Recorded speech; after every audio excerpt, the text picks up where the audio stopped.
Hey guys, we're here at the TexMac Happy Japan booth at the Long Beach Impressions Expo, and with me is my good friend Taro. How's it going, bud? Good, man. How are you? Good. TexMac Happy Japan, big fan. Yeah. I've been stopping by your booth for several years now. What I love about you guys is you do the most difficult stuff at the show. I look at a lot of these embroidery machines and they're just looking to go on a flat. Yeah. So here you've got a lineup of hats and we're going to do 3D puff. Yep. So so talk to us a little bit about how we do 3D puff. Yeah. So obviously you're going to just mostly, when it's running the machine, do the outer perimeter of the design, and then when it's ready for 3D foam, there's going to be a stop function incorporated into the touchscreen. Once it's done, you'll overlay the foam, and then once it drops that first stitch, it's pretty much good to go. It's going to run its own. So what we've done here is run the blue part, and all we're going to have to do is just peel this bad boy off, just like so. What I see right there is how clean it is versus, I've struggled at times with puff until I got my own Happy Japan HCU2. You get a lot, and then I have to take like a heat gun to retract it and so forth. How much of 3D puff comes down to the digitizing? A lot. I would say, 80% digitizing, and then, 20% probably the machine, because you need a quality machine. Our machines, especially multi-heads, when you purchase one, you're going to have a service set come out, tune everything up, get everything set, ready to go, and then from there, it's off to the races. You're going to be ready to go. But the digitizing is so important because it's not like flats, right?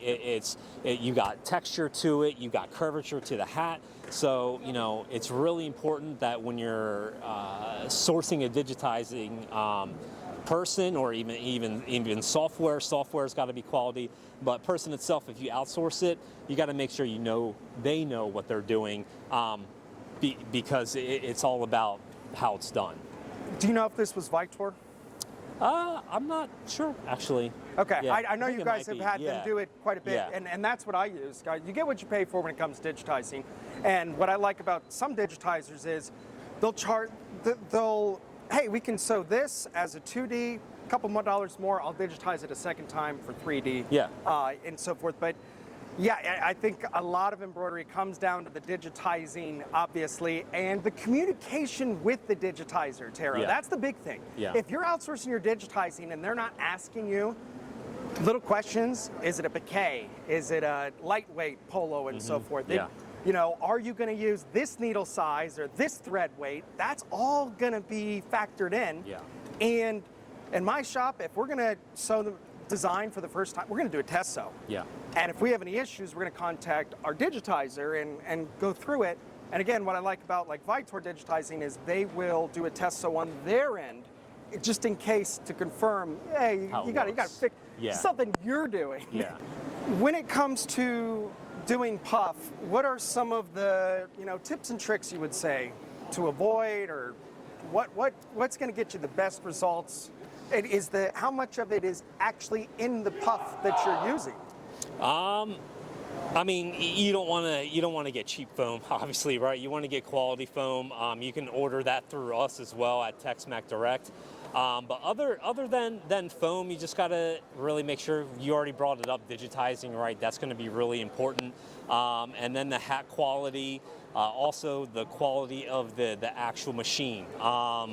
I can't tell you how many people out there complain about their machine not being able to handle 3D foam, handle hats properly, even at 750 stitches a minute. So it's just making sure that you do your due diligence as far as quality machines out there. Technical support, right? If you're having an issue, you want to make sure that you can speak to someone and have them help you, walk you through some of the troubleshooting. We also have a great Facebook community that you can reach out to that can help you with some techniques and everything. But there's always going to be 3 or 4 different people that's going to give you different advice, but it's always going to get you to the same place. And so it's just really taking your knowledge and learning from other people and finding what works for you. Yeah, one thing I always struggle with my old machine, not a Happy Japan, which is that presser foot would just slam that foam down, and then I'd get like no actual puff. Yeah. And it just was bad. And then I got my Happy Japan, and it's like twice as thick with the same material. Yep. Do you ever see anybody double these up? You can. You can double it up. You actually can if you want to. But again, communicate to the digitizer. Yes. Hey, this is what we're going to do. We're looking to get 5D. Yeah. What about taking a heat gun anymore? Many shops doing that just to retract the foam and get it to puff more? I mean, it's always going to clean it up no matter what. It'll crispen it up a little bit with the heat gun. But I mean, with our machines, it's not entirely necessary because, again, you're not playing with tension, so the tension's always a good range from once the service tech has everything set up. And if you have it digitized properly, it should come out clean. So, what about hat press? Is that common to do? Press it with a hat press, or are we going to probably smash the foam unless we're real light with no. I mean, you want to give it that nice elevated look, right? That's what we're going for with 3D foam. Once it's done, embroidering, you trim it up a little bit if you need to, and that's it from there. Last question for you. Do we need to be using all these different colors always? Because I saw the blue be so clean, I was like, I could have had white as the puff, and I don't think I would have seen it. Do you suggest having a bunch of different colors and try to match as close? Yeah, definitely. Because you want it to look clean, and obviously it's digitized properly to cover enough of the foam so you can't see it.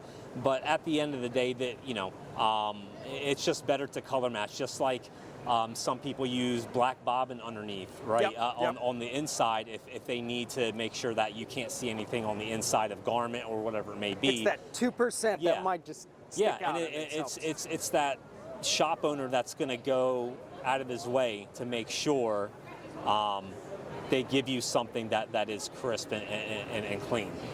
Yeah.